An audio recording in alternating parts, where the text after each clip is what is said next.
Hello, Arunabh. Hello, Lina. How are you? I'm good.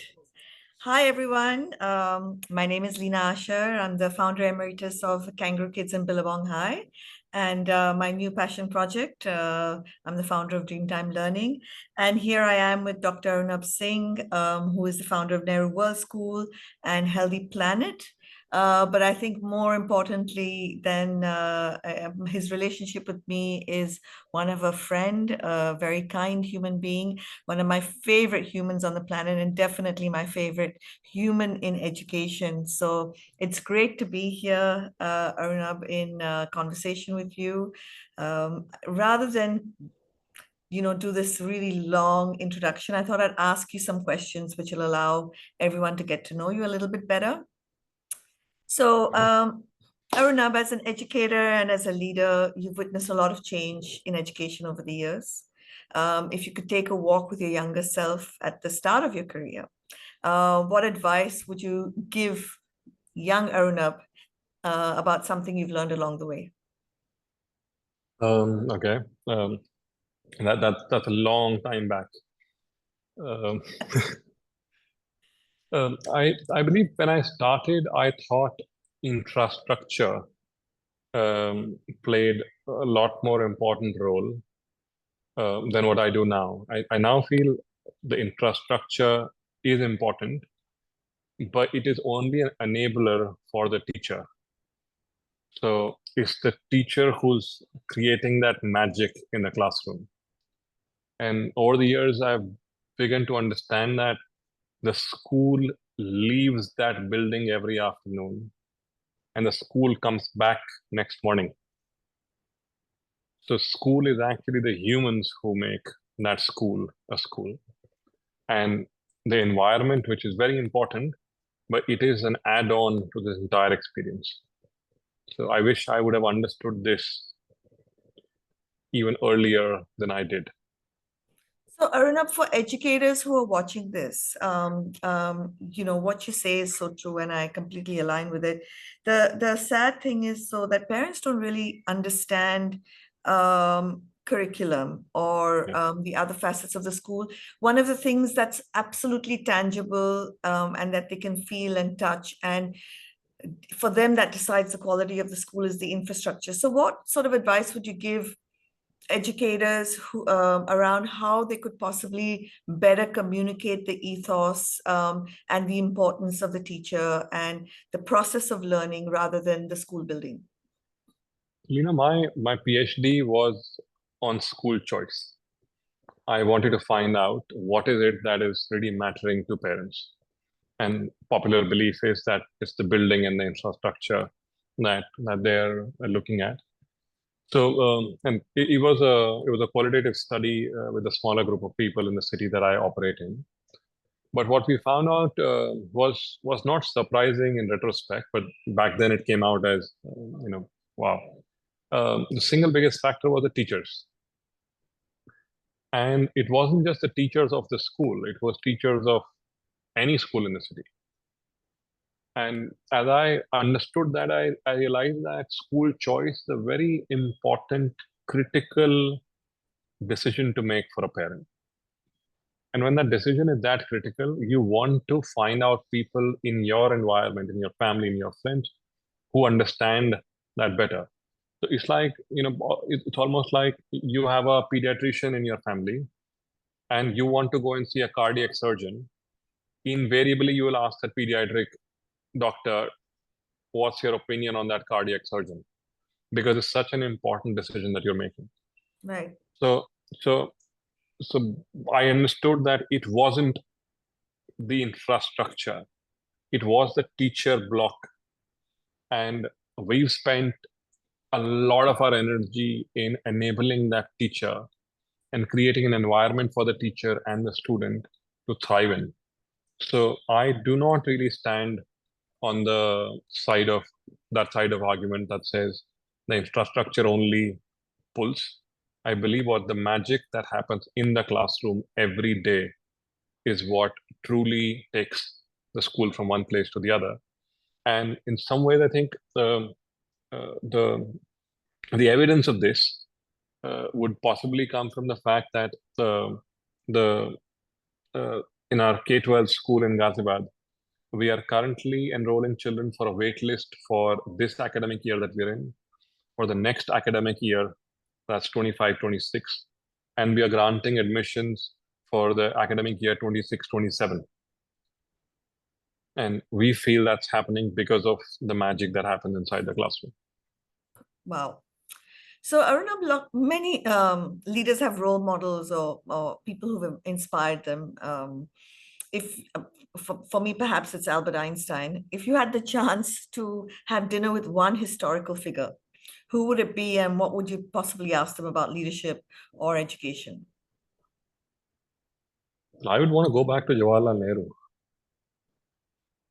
When he became the prime minister, we were at 12.5% literacy in this country. We are now about 80% literate population, and the quantum of humans we are educating is the world's largest. I was speaking in Denver a couple of months back, and the parallel I drew was that India has more children in 0 to 14 years of age group than America has the entire population. So what was it that they were thinking? Why would they prioritize education at that level, which is leading us to become a services industry and a knowledge industry and a knowledge economy? That's a conversation that I think would be quite interesting, of how when we are at 12% illiteracy, we are creating IITs and we are creating the IIMs and the AIMs, and so a considerable capital is being plowed into education. Yeah, if I could, I would.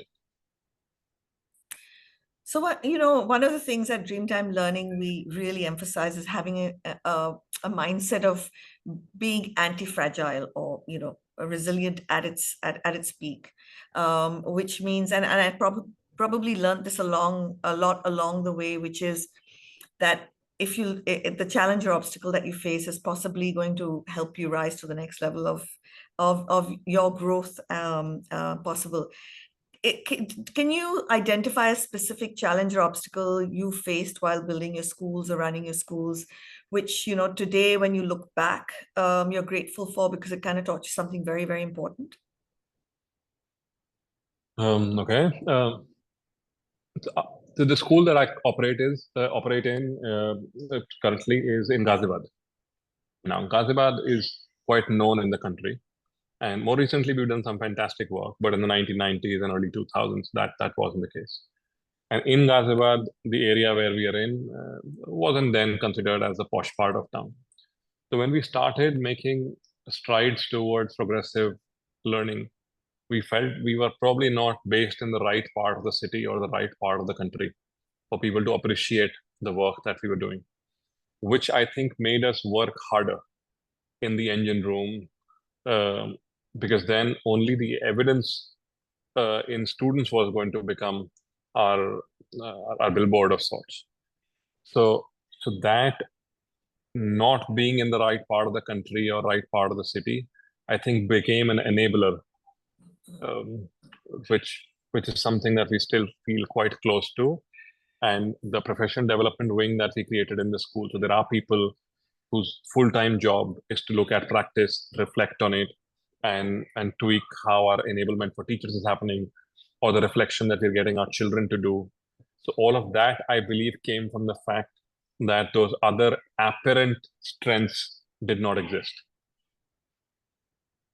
So I'm going to ask you a question which I know the answer to, but so that the audience, I think this is You know answers to most things, Lina. About you, yeah. the too many conferences together.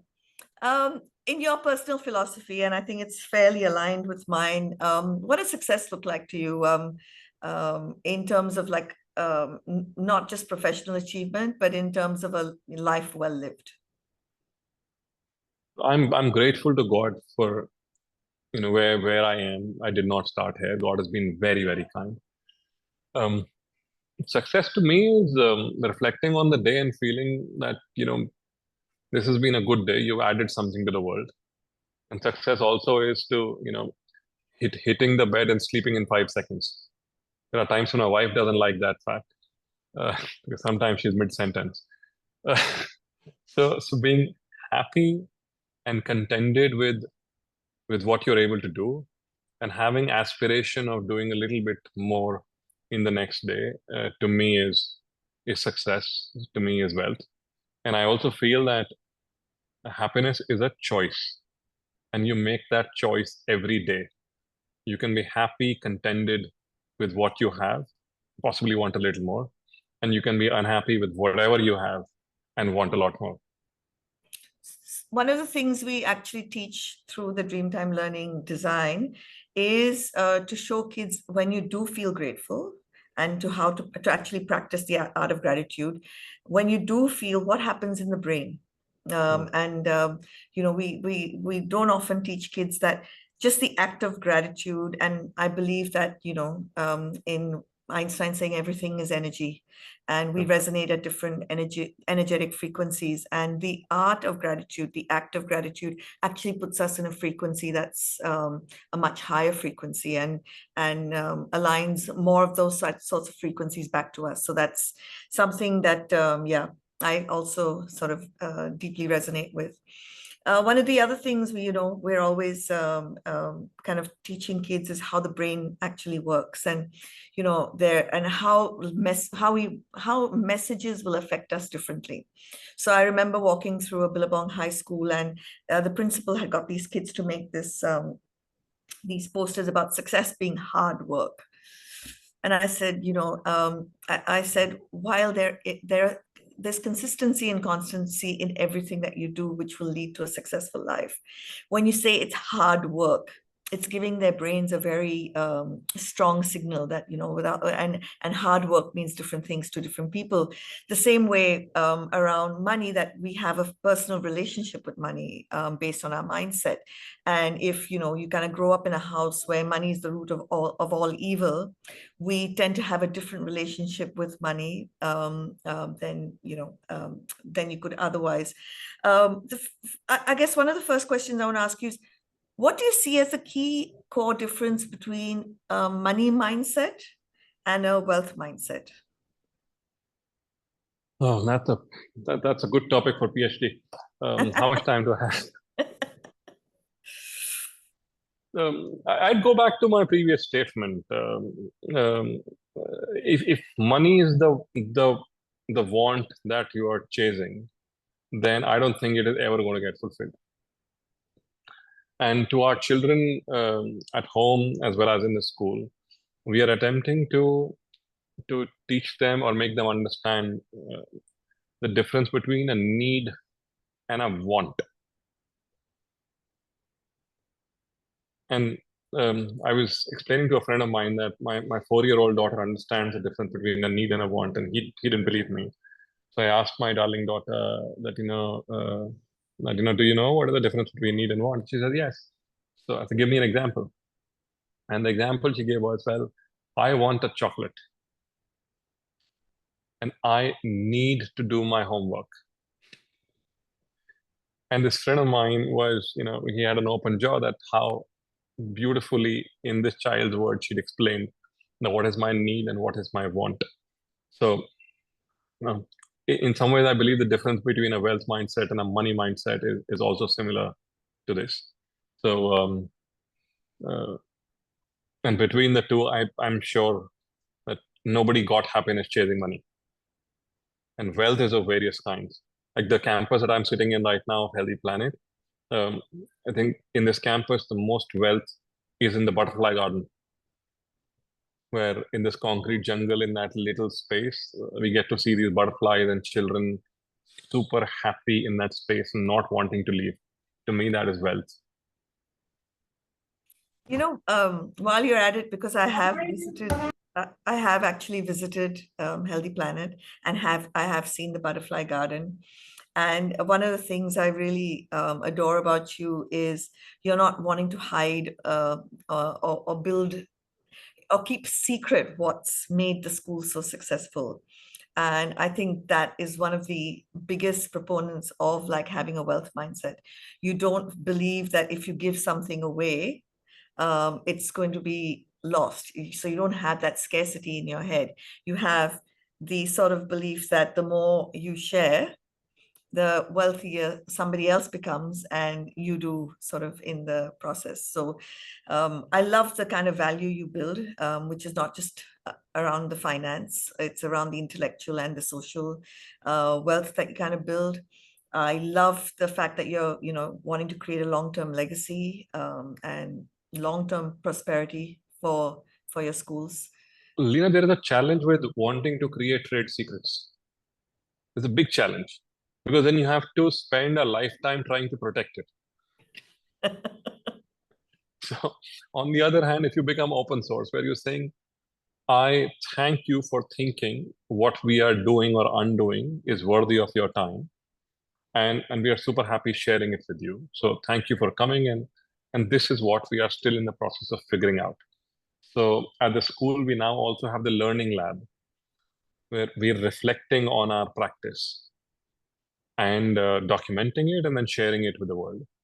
Uh, because the idea is that if there is something really that magical the team has figured out, then why should it only stay accessible to a small number of kids who we can cater to?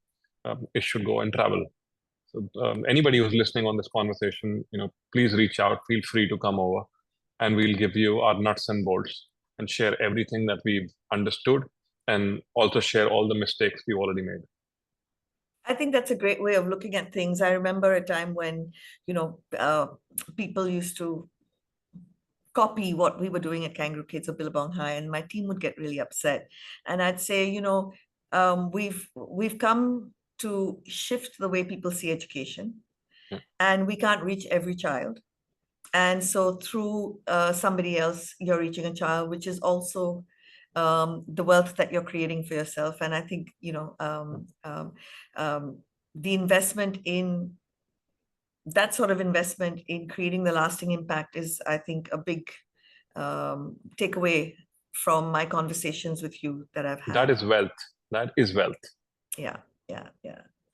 So, I'm asking this question. It's a very pointed one because I have visited Healthy Planet, and it's really admirable. However, it seems more like a passion project than a commercially driven initiative.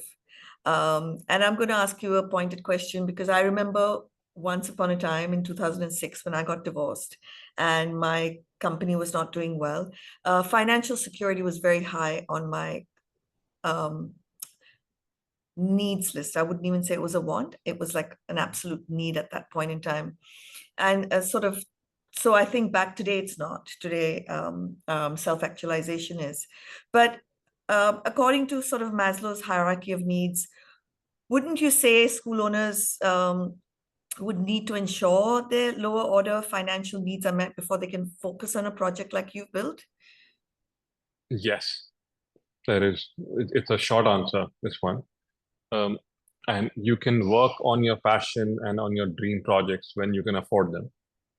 So, so we are quite, acutely aware of the fact that what we are doing here, it's not that we were the first ones to come up with this idea, but God has been really kind to keep our needs met for us to be able to invest in this thought with an clear knowledge. So we often laugh that if we would have planned this project on an Excel sheet, then it would not have happened.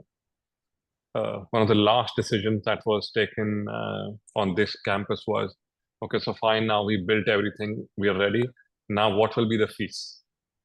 There was there was no correlation with what that fees was going to be. You're very right. This has been a passion project, and we thank God for putting us in a position that we could afford this thought. So one more question, because I possibly, as a teacher, I had this initial feeling as well. As Kangaroo Kids and Billabong High started making money, there's almost like a strong social expectation in education that kind of prioritizes impact over profit, which is great. But one of the things is that the financial investments in education are often very substantial. Um, it's almost seen as bad to make money in education. Kind of, what are your thoughts on this? I'd say one should be fair and clear on their objectives, and the policy should allow for that as well. So currently, our policy is in a bit of a gray area around this. I find myself in a fortunate position that I'm not needing to look at my projects to make money. God has been really kind, and our other businesses are doing really well, so we can afford this thought. But we know that not everybody can. So for patient capital to come in to education, there should be allowances made uh, for it to happen. We are seeing some bit of that happening in the gift city in Gujarat, and as a result, you're seeing some top class universities in the world setting up campuses. So I have hope that government would see the logic to opening this sector to the private sector and to FDI, which will definitely lead to better learning opportunities and better learning environments for all the children. And we need every human who can dedicate their lives to education. We need that human in this country. We are the world's largest mission of educating humanity. We are educating 1/5 of humanity. So we need all sorts of schools. We need that school with 200 rupees a month fee. We need a school with a much higher fee, and we need the school, all the schools in the middle. So if some policymaker is listening to this, let's make this sector more approachable for patient capital, both from within the country and outside. So, I think there's many entrepreneurs who'd like to get into education, but for want of meeting their financial needs, sort of go out and get a job. Would you have any advice for a, young person who wants to be a school owner, who wants Yeah. to build a strong legacy, but also needs to put food on the table? Would you have any sort of advice for that young person? See, I'm not an expert on this, but then we have advice for everything. So now I'm going to I'm going to stop short of advising young people, but I have seen success stories. Preetham Agarwal is one person that I would think of. Preetham runs Hello Kids, and his story is that he started a preschool as a 21-year-old, and now he has a chain of over 1,000 preschools. And what he's done is he's done a backward integration. So it's not just the preschool, but all the logistics of preschools, from creating a factory that does outdoor playground equipment to uniforms to teaching aids. He's manufacturing everything. So he's gotten himself into associated fields as well. And I'm aware that he's also gotten his extended family and friends associated with businesses as well. So education delivery is one stream of work or service that you can do, but getting into associated, or for example, the tutorial space or online learning space, um, uh, the enrichment space, there are a lot of spaces that don't really require a lot of capital investment to start with. And uh, the beauty of our country is that if you are making your delivery truthfully and consistently, then you will get takers. People will understand your intent, and you will find revenue models that you can work on.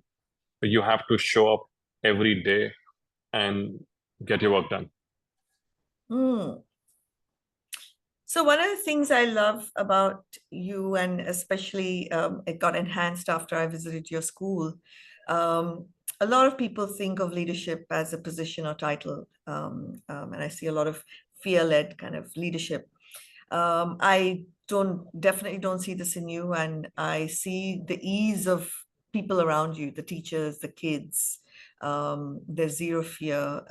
You remind me of my dad, and my dad used to always talk to me about leadership should command respect and not demand respect. And in that sense, I think of you as a great leader. I think one of the key elements of leadership is the capacity to influence the thoughts, feelings, emotions, and even actions of other human beings. What do you kind of do, like on a daily basis, weekly basis, to go about doing this? When I joined school, this memory comes from that year, and I'll actually share two memories here. And my mother used to be a school principal, and this is a conversation that I'm sitting in her office on the side seat. and a gentleman has walked in, and my mother has stood up. She is the founder, promoter, principal of that school. And as she stood up, I stood up, and the gentleman sat down. He had a red color Renan Martin book in his hand. Um, and when the conversation started, I found out that this gentleman was an English teacher in the school. So they had their conversation, and I eventually asked my mother when he left, "Why did you stand? You are the principal of the school." And she answered, "Well, I stood for the wisdom of the man and not for the position that he and I share." I was maybe 22 years of age at that moment, and that has stayed. This is a 2-decade-old conversation. I can go back and sit in that same seat because it had that kind of impact. And when the conversation finished, he stood up, she stood up, I stood up, and he left. I think that's where my first understanding of that this is not a castle where I am the king. We are all part of a team, and we do this together. And the second would also possibly come from her, where she said, if you can't stand in for any member of the school, then you don't deserve to be able to lead the school. So the first 6-7 years that I was at school, I had no office. I have shared, staff rooms. I have taken substitutions. I have taught classes, been the basketball coach, done picnics, school tours, bus conductor, school guard, fee clerk. So I was finding things to do, and till such a time that they felt that I could do all of these functions to a reasonable level of dexterity.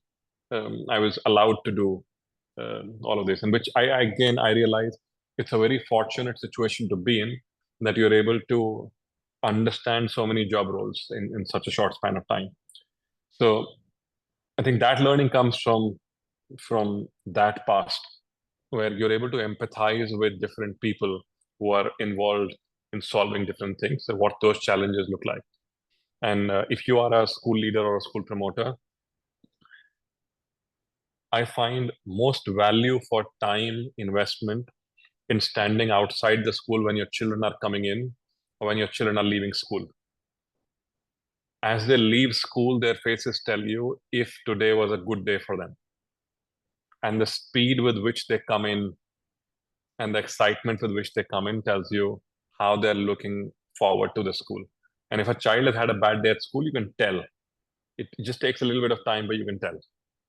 So, Absolutely. so that's my understanding, and I think that's the. I can say this for the entire team.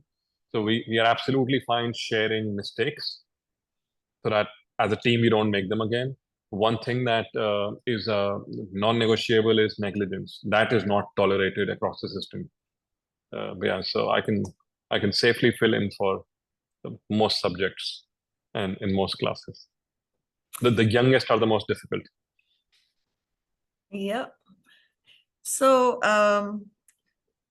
I think one of the things you seem to do a lot of is the self-narratives. I think great leaders not only know how to influence others, but they know how to influence themselves first. One of the biggest things we do in Dreamtime Learning is self-leadership, right? How do you Very important. influence your own thoughts and emotions to achieve your goals? Whether that's, building strength in a gym, cultivating a great home life, or launching a new business idea, whatever your aspirations personally are, you need to be able to influence yourself and your thoughts and your emotions, and build. So is there something that you do specifically in terms of self-leadership that you could share with others? I think I would go back to the element of trust. And if you don't trust your children, then this aspiration will never be met. So in our schools, we don't believe in locks, and things are open. So in the senior school labs, they don't have locks. There are no issue registers. Children would pick their apparatus, use it, and put it back. Our IT policy in the school is if you break it, we'll replace it, full stop, finishes. Um, and I found out in some ways that that actually stemmed from my mother's philosophy of not locking her locker at home. So as a child, if I needed money for stationery, I could go open that thing, take money, get stationery, and put the rest of the money back. So there's this element of trust that was being instilled in both the kids. So the sooner we start trusting our children and the people in the system, sooner we would see their leadership developing because they are able to trust themselves. And it's only then that they're going to be leading. So if we create people who are just following, then we would create some very good followers. Do you think that for me this this goes back a lot to um, the loss of autonomy and agency in schools? I mean, you practice it, but in most schools there is no student agency in economy. You're told when to sit, when to eat, you're told what to do. Do you think a large part of that stems from the way our educational system has sort of been practiced in the in previous years? It's economies of scale. So running a regiment is the simplest way of running it. And as soon as you start to allow personal choice, the question is how much, for how long. And uh, I wouldn't say that we have an absolute freedom, but there is considerable amount of freedom for you to decide your behavior and then to reflect on it. A small example is, you remember parent-teacher meetings? Yeah, of course. The only child who goes back happy in a usual school is the one who topped the class. Because after that, everybody is getting compared. The one thing we started at our school was we started giving students a reflection sheet.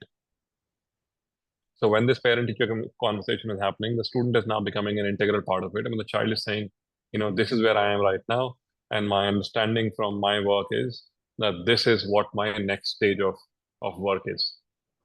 Um, and that's working quite well. It's still work in progress, but the student is taking charge, the student getting agency of acknowledging that I am where I am on my current level of proficiency for ABC reasons, and for my next plank, I plan to make 1 to 3 changes in the way I look at my learning. I must also give a disclaimer: the efficiency of this is like a bell-shaped curve. It's very efficient for some people. It's somewhat efficient for a lot of people, and for some we are still struggling. So we haven't reached, as a team, we haven't reached the final answer if there was one, but we are work in progress in that direction. Great. I'm going to take a couple of questions that have come up. How do you keep your team motivated? Trust your team. Oh, I remember your policy. What's your IT policy? If you break it, we will replace it, full stop. I absolutely love that.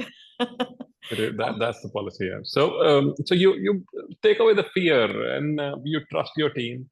Don't micromonitor, uh, but develop this sense of I want to come in every day and create excellence. And it is elusive, and your marker shifts forward every day. If every day you go in, and one thing I say very often, can you imagine your own child sitting in your classroom and then ask yourself this question, did I give my very best to my child? And I think over time it becomes a culture of the organization, and then the culture drives itself forward. Uh, they have this saying, right? The culture eats strategy for breakfast every morning. So we should work on that culture. And I think in the pandemic, we really came together as a team. And that when the going gets tough, that's when you get together. So imagine yourself, traveling in a bus, and the bus is moving, and you're not really bothered about anybody else. But now the bus has punctured and it is stopped in the middle of a forest. Now you are beginning to find friends. So, so and you all get together and solve the problem. So when you're able to bring in a sense of ownership in everybody who's involved, a lot of these problems get solved, and people tend to support each other. From the pandemic, I remember in our part, there were challenges with being able to find oxygen and oxygen cylinders and all of that. And there's like one memory that is etched in my mind forever. There was a teacher who lost her father, and there was that news in the WhatsApp group of the school in the morning, and everybody was sending their condolences. Towards evening, that teacher writes, "I now have an oxygen cylinder with oxygen in it that I don't need. If anybody needs, you can come and pick it up." And I'm thinking, this person has just lost their father, and they are coming out to assist other people who are in similar needs. So I think if we have a environment of trust and belongingness, a lot of these problems get solved. But none of us are going to be at our top of the game every day, so we need to appreciate that and come and offer support. One thing that I know our school head, Ms. Susan Holmes, does every month. So whoever in the staff room has had maximum number of unscheduled leaves, she invites that person for a cup of coffee and just generally asking for their well-being. So it is not asked that you've got 6 leaves this month or 5 leaves this month. Why? But the conversations around, is everything all right at home? Nice. Another participant's asking, how do you build a strong parent community, and how do you make them advocates of your school? Oh, I love that question. Our understanding of teachers for children is primarily 3. The first teacher for the child are the adults in the child's life. This includes the teachers and the parents. Second is their peer group, the children that they're growing with. And third is the environment in which they're growing, so the home environment and the school environment. I've seen schools where they have a board, no parent beyond this point. And the parent never really gets to see what's happening inside the school. In fact, all around the world, the first time parents really got to see what was happening in the classroom was in the pandemic, when the classroom came home. So if you trust your parent body and allow them, in fact, motivate them, ask them, would you please come in one day and sit in our classroom and maybe assist the teacher one day? So you would over time create an empathy in the parent's mind for what does the teacher go through every day. And B, you would create an understanding of what is exactly that's transpiring in this child's classroom. Currently, I've been asked twice. There is a parent performance that is happening, and they're doing a dress rehearsal. So if you can hear any background noise from my mic, it's the performance that the parents are doing. So they have set up, they've done the sets, they've been coming to practice, and they're doing this together for the children of the school. So our parent community is really involved with the space. We have a cafe for the parents, and the cafe also has a parent library. And the parent library keeps growing because parents keep contributing books to it. So parents are an integral part of our community. And I don't think you can create an exceptional environment for children till there is an absolute trust between the parent and the teacher, where the teacher feels safe to share a mistake that a teacher has made, and the parent is a believer of the problem. A couple of weeks back, one teacher had taken assessment answer sheets back home to check, and her dog ate 2 of them. And she was really baffled. Isn't it usually the kids' homework that gets eaten by the dog? Yeah. So the dog ate, and now these 2 answer scripts, they can't be judged or assessed. And the teachers, of course, hyperventilating. How is the leadership going to react, and how is the parent going to react? And we said, well, you know what? Let's first communicate to the parent and to the child that the dog finally ate something. And then we'll see. There were a couple of options that we gave to the parents of how we can salvage the situation. But creating an environment where acknowledging your mistakes is acceptable would perhaps be the first step. One other question, how do you shift the mindset of parents from having conventional thoughts to making them understand today's needs in education? The parent is parting with what is most precious to them when they send the child to the school. And when they leave the child on the school gate and turn back with this belief that you will do everything in your capacity to do the best for this child present and the future, that parent makes a huge trust investment in you. And if 6 months down the line, the parent doesn't trust you, you should be reflecting on why did that happen? This parent trusted me unconditionally at the start of this journey. So rather than pointing this finger at the parent community, we should point this finger to ourselves as well of why are we creating this trust deficit? I think the question is, Arunabh, is a little bit more around parents not understanding that, what we once used to do, which was a lot of handwriting Yeah. at a very early age, and that needing to shift. I Yeah. think I think the question is more Got it. around Got it. how Got do it. you Got help? it. Got Yeah, it. yeah. So, a friend of mine came to my school and saw that we had in our school reception placed a lot of academic laurels of our kids. And he says, well, aren't you more concerned about the overall development of the kids? I said, yes, but I need to satiate the parents' need for that surety that this will also lead to academic success. Because that is a need for them. That's not a want. If my child doesn't get into a good university, then the following steps of my child's life are under question. So I can't shift that need of the parent. I have to provide for that need. So when that is happening, we are sending circulars and newsletters to the parent, even of a child who's in grade 1, to say, these kids in senior school are doing so well. And allowing them to be convinced that this is a high performing institution, thus allowing us to do what we are doing with the grade 1 child. So I So, guess it's building the narratives constantly yes, through all the communication that you do. yes, constantly with all the communication that you do not attempt to change the need statement of the parent. Your question you're asking is, how do I solve that need? If I can't solve the need, then I must tell the parent right now that this is misplaced. So one thing we really insist on is that a parent will take a round in a working school of the school before we enroll their child and take their fee for the child. So they need to really understand how this learning is taking place. Okay, I'm going to ask you the last, there's lots of questions, open questions, but I'm trying to kind of condense them together. I'm from a tier 2 city. How do I get parents to believe in value instead of cost when talking to them about admissions? I am in tier 2 city.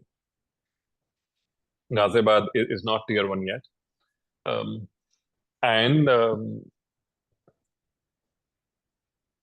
yeah, the current parent in your school has to be your advocate. Ideally, this new parent shouldn't need, so we don't have a admissions counselor in the school. It is always a word of mouth from the parents. We don't advertise, we don't have billboards, we don't have newspaper advertisements. A firm belief is it's the parent who's going to be your advocate. So if this parent is feeling that my child is being taught well, then their neighbor would feel the same. So invest in the child who's in the school, and the other problem will kind of solve itself. So have the confidence to walk this prospective parent in your working school and know that this parent or prospective parent will not notice anything that they shouldn't be noticing. And once you're able to do that, this conversation around value would probably not even happen. Okay, I'm going to ask you the last question from one of our participants. How do I, this is a good one because I think it doesn't just go for school owners, it goes for all of us because we're always going to have doubts and bad days and certain anxiety and fear. I've got a startup and I have to be honest that there aren't days when I don't have doubts. I've kind of made a big list of my away values, which says that, only if I was to believe that I've never been successful. And those are things that, I do to keep myself going. But someone's asked, how do I stay motivated as a school owner when everything is going wrong? Do I pivot my business, or do I need to self-reflect on myself? I would self-reflect. I would ask questions. I would do qualitative research. I would invite parents for a coffee conversation and try to understand why is this not working. Um, I would have conversations with children who were in the classroom. I would try and go and teach a couple of classes on areas that I feel I'm strong on. If you are honest in your belief and in your delivery, India has a lot of children. We have more children in the ages up till 14 years of age than America has population. So there is no dearth of children. I would self-reflect. Great. So I think, yes, there's one more. I'm going to leave it there. Everyone, this is live on my Facebook. If you've got more questions for Arunabh or for myself, please do feel free to ask them. I'll direct Arunabh's questions to him. I'm going to just take this last one because it seems like very, very what are steps that need to be followed to open a new school? Now, education in our country is a subject of the concurrent list of the Constitution. So these steps would differ from school to school. And I was a part of the school standards committee under the National Education Policy. And one of the questions we were asking ourselves is, what does it take to call something a school? To which my response was, well, I would be satisfied with one teacher drinking water in a toilet. And there was a gentleman who had experience of working in the tribal areas who asked me, so are you saying if there is no drinking water, there would be no education? And I'm like, yes, okay, stand corrected. Just a teacher will do. So if you want to get into education, what you need is one teacher to get started. And that teacher could be you, that teacher could be somewhere else, someone else. But that's the pivot on which education as an entire sector works. So often school managements do not invest in their teachers' enablement for the fear that what happens when I invest and this teacher leaves. But the question they should be asking themselves is, imagine that you do not enable your teacher and she stays. Absolutely. Wonderful. I think the last one, there are too many coming, but I think this one's really relevant to people who are watching, especially if they're school owners. If you open a new school and you're different in your approach, what are some of the measures you took to bring about the awareness for the first time visit of people to your school? What did we do? On this campus in Noida, the first event we hosted was a symposium for school principals. That was our inauguration. And with our belief that people in education are actually deciding or advising. So call more teachers, do events where the community comes together and celebrates learning. And try and create events. Don't do baby shows. Babies are not things to be exhibited. They have childhoods to be explored and lived. But create events where they can come in and explore your space. I would invest more time in the engine room, the actual teaching learning process, than in advertising and marketing.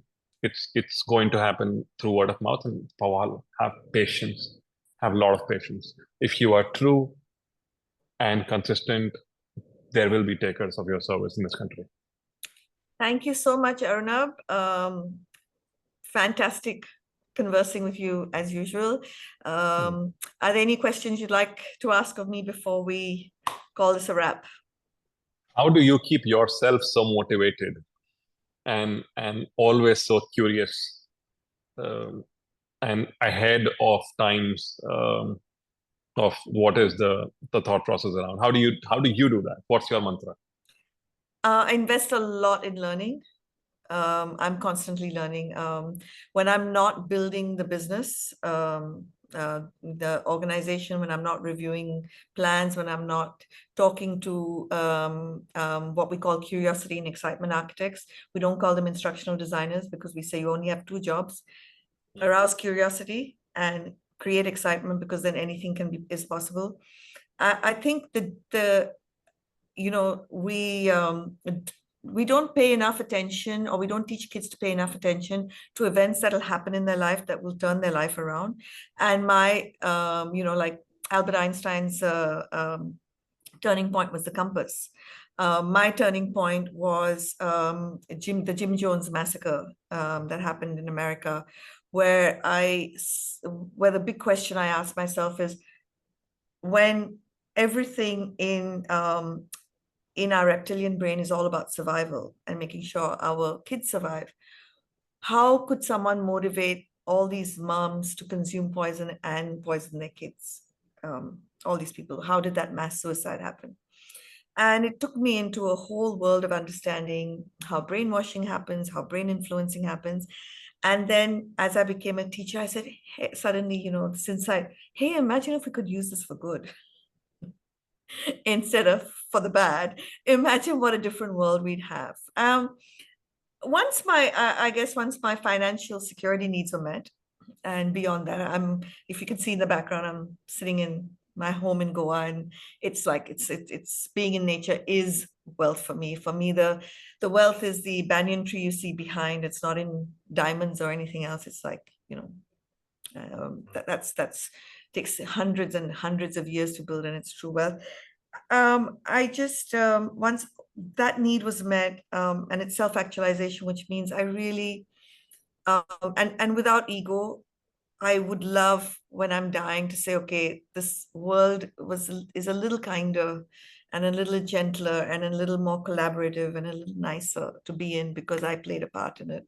I think when I'm dying, I'll just die really happy. And that's the one thing that I keep thinking about is my epitaph. And I think that's what keeps me motivated and going and learning all the time. That's profound. Thank you. Thank you. Thank you so much, Arunabh. Thank you, everyone who joined us today. I will meet Arunabh soon at a conference somewhere or the other. Great. Thank you so much, Arunabh. Bye-bye. Have a good day. Bye-bye.